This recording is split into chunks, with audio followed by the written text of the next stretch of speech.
40টা 50টা টাকা তার 45টা লাইনে রয়েছে, ও কি করতেছে? তাহাজ্জুদে নামাজ পড়তেছে। একটা কথা যদি মিথ্যা বলে থাকি, আপনাদের বার্মির জুতার আমার গাল খোলেন, ঢোকেন, প্রমাণ করেন না কে? আজকে তো এসে গেছে হলো বেশ্যা দিবস। সি সি, আহা কি কব, কি দিয়ে কি কয় আর কি করে ওরা। আল্লাহ রসুল বলেছে আদ্দিন ওয়ান নাসুহা, ইসলাম তাই হলো আমাদের, ইসলাম তাই হলো আমাদের আনন্দ। সুবহানাল্লাহ, এটা জোরে কর। ভালোবাসা দিবস হলো আপনার, ইসলামটাই হলো ভালোবাসা। আর তুমি সেই ইসলাম বাদ দিয়ে আবার ভালোবাসা করবে না। আজকে তাদের মেয়ে যুবতী মহিলা আছে আর যুবক ছেলে আছে, তাদের কালকে তাদের বাড়ির থেকে বের হতে দিয়েন না।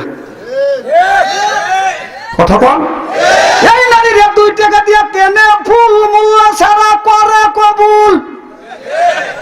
আমি একজনকে জিজ্ঞাসা করলাম, একটা যুবক আর যুবতী দুজন আঙ্গুল ধরে যাচ্ছে আর গান গাইতেছে। আমি বললাম তুমি আঙ্গুল ধরছো কেউ, এ কি হয়? আমি বললাম এ কি তোর বউ হয়? কয় হে হুজুর বউ। কোন বিয়ে করছিস? কবে কাবিল করছিস? কয় কাবিল করি নেই। কোন বিয়ে পড়াইছে কে? কয় হুজুর আর মোল্লা লাগে না, 14ই ভালোবাসা দিবসে 2 টাকা দিয়ে কিনছি ফুল, মোল্লা ছাড়া করছি কবুল। ওইটা হচ্ছে স্ত্রী, করবো না আর কোনোদিন গুড়ি। আপনি যদি স্বামী যদি ডাক শুনতে চান, পড়তে হবে আপনার নাক ফুল, ওইটা হবে স্ত্রী। হাতে থাকবে চুরি, পরা যাবে না গুড়ি। পরনে হলে লাল শাড়ি, ওইটা হলো স্ত্রী। বলে গেল বাথরুমিয়া আনসারি। ফুল নাই, কিছু নাই, শাড়ি নাই, মোল্লা দিয়ে বিয়ে পড়া নাই। মার মুখে আমি খাবার তুলে তুলে দেই। আল্লাহর পরে নবীহি আমার, নবীর পরে বাবা।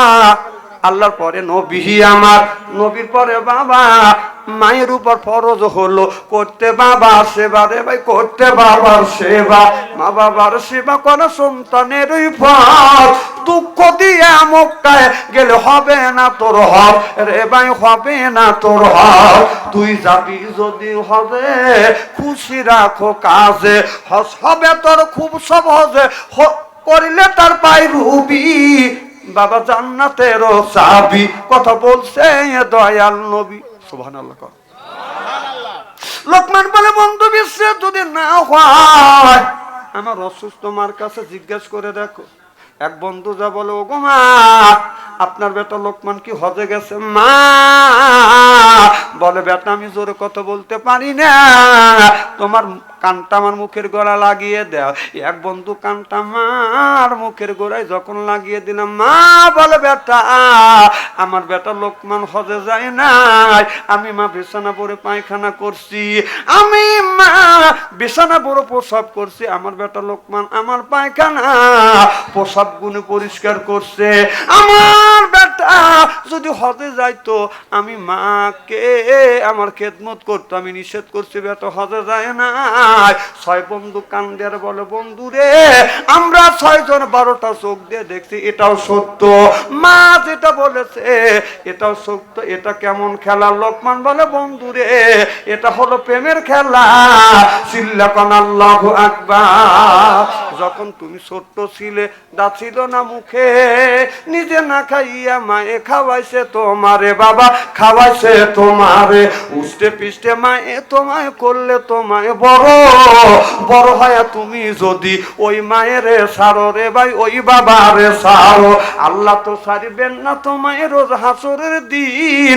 শোধ করিয়া দিতে হবে মায়ের দুধের ঋণ রে ভাই, বাবার যত ঋণ। তুই যাবি যদি হবে খুশি রাখো কাজে, তুই যাবি যদি হবে খুশি রাখো কাজে, হবে তোর খুব সহজে, করিলে তার পাই রুবি। বাবা জান্নাতেরও চাবি। জোরে বল সুবহানাল্লাহ। এ যুবক মার সাথে সুন্দর ব্যবহার করবে, দুর্ব্যবহার করো না। যার মা নাই সেই বাজান মায়ের ব্যথা বোঝে। বাজান যার বাবা নাই সেই কিন্তু বাবার ব্যথা বোঝে। আমার বাবা আমার 97 বছর পর্যন্ত এই জমিনে বেঁচে ছিল। আমার মা 112 বছর পর্যন্ত এই জমিনে জীবিত ছিল। আপনারা তো ভালো করে জানেন, আমার মা আল্লাহ আমাকে এত বড় বানাইছে একমাত্র আমার মা আর বাবার দোয়া। আমার মা 3 থেকে 4 বছর মা দুঃখিনী, বিছানা পড়ে প্রসব করতো। আল্লাহর কসম, এই হাত দিয়ে আমি আমার মাকে একদিন নয় 2 দিন নয় বাদান 3 থেকে 4 বছর পর্যন্ত মা পায়খানা পেশাব পরিষ্কার করছি। আমার বিবেকে নিয়ে আমার মা মুখে আমি খাবার তুলে দিছি। এই হাত দিয়ে আমার মাকে গোসল পর্যন্ত আমি করাইছি। তো বড় বক্তা আমি হব না তুমি হইবে? জিজ্ঞেস করেন আমার বাচ্চান, এ তো বাড়ি তো দূরে না, পাশাপাশি বাড়ি। জিজ্ঞেস করে 3 থেকে 4 বছর আমার মা পায়খানা করছে, আমার বিবির সাথে নিয়ে পায়খানা পরিষ্কার করছি, গোসল করাইছি, মায়ের মুখে এই খাবার শতবার তুলে দিছি। বড় বক্তা আমি হব না তুমি হইবে, তাই না?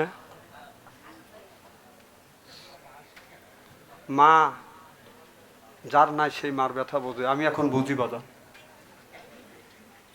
আমি যখন মাহফিলে গেছি মার পায়ে হাত রাখছি, বাবার পায়ে হাত রাখছি, মার পায়ে হাত রাখিয়ে চুমো দিছি। খেদমতে মা দরপেদার কোন একটি জাত, খেদমতে মা দরপেদার কোন একটি জাত, তাসা পিয়ার মালে দৌলত বক্তিয়া। মাওলা আলী কারিম রহমাতুল্লাহ বলেছে, কেউ যদি মা বাবার পায়ে হাত রাখে যদি চুমা খায়, সে যেন আল্লাহর জান্নাতের খাম্বায় চুমা খাইলো। আমি যখন মাহফিলে গেছি মা বলছে, বেটা কোথায় যাবা? আমি বলছি মা পাবনা যাবো, সিরাজগঞ্জ যাবো, রাজশাহী যাবো। মা মা বলছে, বেটা কয়টায় আসবে? আমি বলছি মা আমি রাত 12টার সময় আসবো। আল্লাহর কসম করে বলতেছি, আমি রাত 12টা 1টা 2টার সময় যখন বাসায় গেছি, যাইয়া বিবির ঘরে দরজা হাত দিছি, বাদাম দরজা শক্ত। ছেলে মেয়ের ঘরে দরজা হাত দিছি, বাদাম দরজা শক্ত। মা দুঃখিনী বুড়া মানুষ, তার ঘরে দরজা হাত দিছি, দরজা খুলে গেছে। যা দেখি মা দুঃখিনী এখন পর্যন্ত ঘুমায় নাই। আমার মা বসে আছে, মারো সালাম দিছে। মা শীতের মধ্যে গভীর রাত, গভীর রজনীতে বাড়ির সব মানুষ ঘুমাচ্ছে, মা বিবি ঘুমাচ্ছে, ছেলে মেয়ে ঘুমাচ্ছে। মা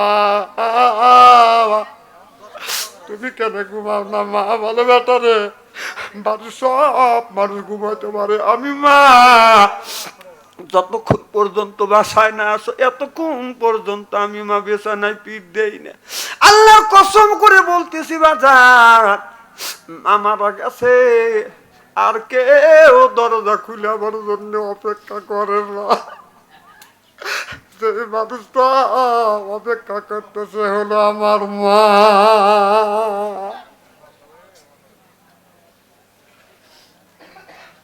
বাবা সেই মারা কষ্ট দেও, সেই মায়ের দুঃখ দিয়ে যতই হজ করো এই হজ আল্লাহর দরবারে কবুল হবে না।